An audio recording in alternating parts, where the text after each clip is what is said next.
In this video, we are doing a speed build of a hybrid Town Hall 9 base that you can use in your wars and trophy pushing.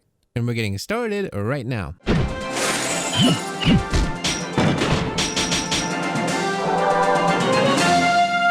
Good morning, good afternoon, and good evening, ladies and gentlemen. My name is Captain Nemo. Welcome to another speed build video.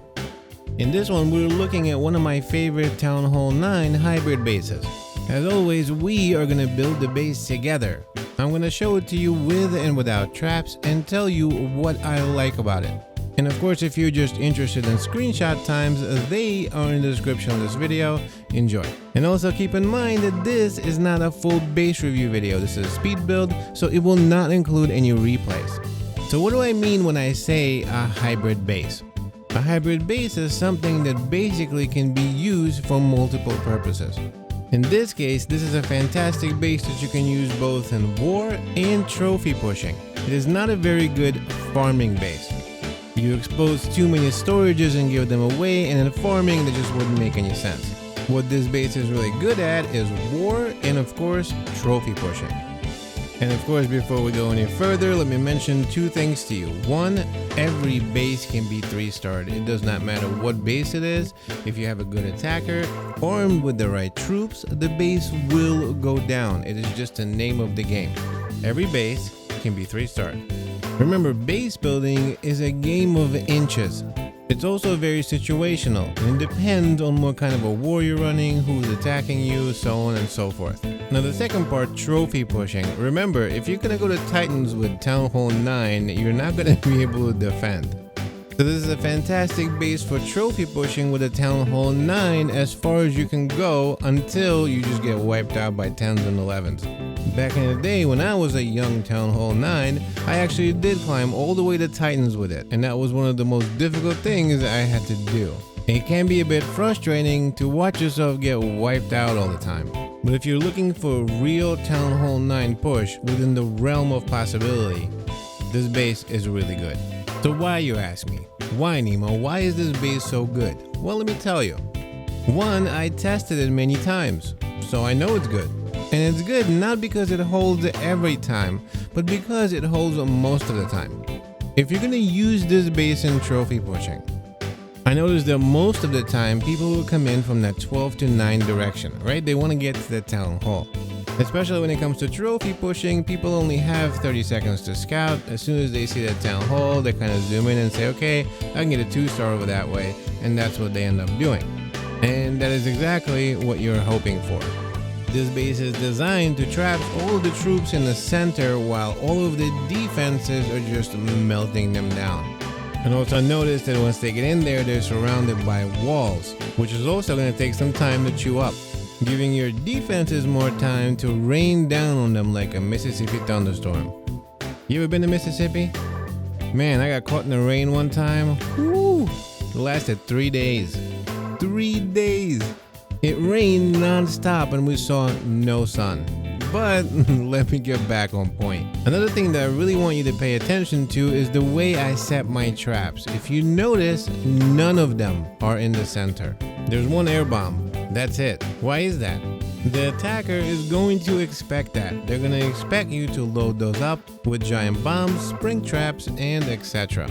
They're also going to most likely use heals and rages in those areas, so you really don't want to waste your giant bombs and other traps. Most likely they're going to have golems in the front, so spring traps are not going to be effective. A lot of times you might get hit with hogs, which means that they're going to use a kill squad of some sort, and most of the time they'll come into the town hall side to make sure that they get it. Right, you have to get the queen, the clan castle, and whatever else you can when you're using a kill squad. And that's of course in war attacks when they have time to plan and can pre-cook a specific army. Most of the time in trophy pushing, you're not going to have 9s running around with hogs. Either way, when you're designing a base and laying down your traps, you want to make sure that you keep your giant bombs and your spring traps away from where the kill squads come in. That's called lowering down the value of their kill squad. Now I gotta say, most of the time when war, you get hit with witches. Town Hall 9, it's really hard to defend against witches. Most league wars are dominated by witch slaps of some sort, whether it's healed or stoned. They're running witches, and they're getting a 90% plus hit rate if they know what they're doing. So how do you defend against witches? Well, I happen to love running witch slap, and I gotta say I really don't like hitting this base with it. One, the expos are way on separate compartments. When you're running a witch slap, you want to always make sure that the expos are locked onto the golems. And in this case, that's kind of difficult because the expos are in their separate compartments, really far away from each other and in the corners. Now, another thing with witch slaps, especially a stoned witch, you usually want to run 2 jumps and make sure that you give access to the golems all the way through the base, so they can be in front and tank while the witches are behind, spawning skeletons and doing what they do best. This base really screws that up. It's kind of difficult to use your pathing with only 2 jumps through all of those walls and little compartment. Another way you can defend against witch slaps and witch walks in general are those giant bombs on the outside. Notice that I placed 2 giant bombs on different sides of the base. They are sitting right outside of the wall. That's normally done for hogs and for witches and bowlers. When they walk right outside, that giant bomb takes care of all the skellies and hopefully the witches. It's also important to know that I put Teslas there. Why is that?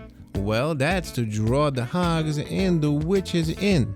They deploy their hogs from the side to get into the base. All of a sudden, the Tesla pops up, the hogs redirect, and there's a giant bomb. And of course, at that point, they're faced with a decision. Do they use a heal early, or do they let the hogs go in damaged? And if the witches run into that, well, that's the death of them and all their skeletons. Either way, that's a really good idea. You want to use those giant bombs on the outside. You want to place Teslas next to them to draw them in. It really does the job well. Now, there may be a few occasions where you get hit with some sort of a queen charge or like a lava loon attack. I've even seen some folks try to run the perfect storm on this base. Anyone know what a perfect storm is? Comment down below for some extra kudos.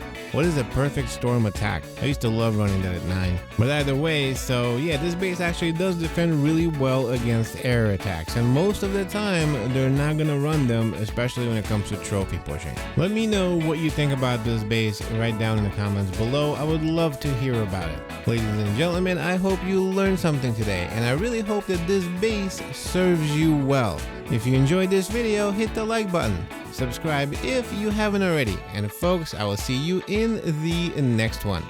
Goodbye.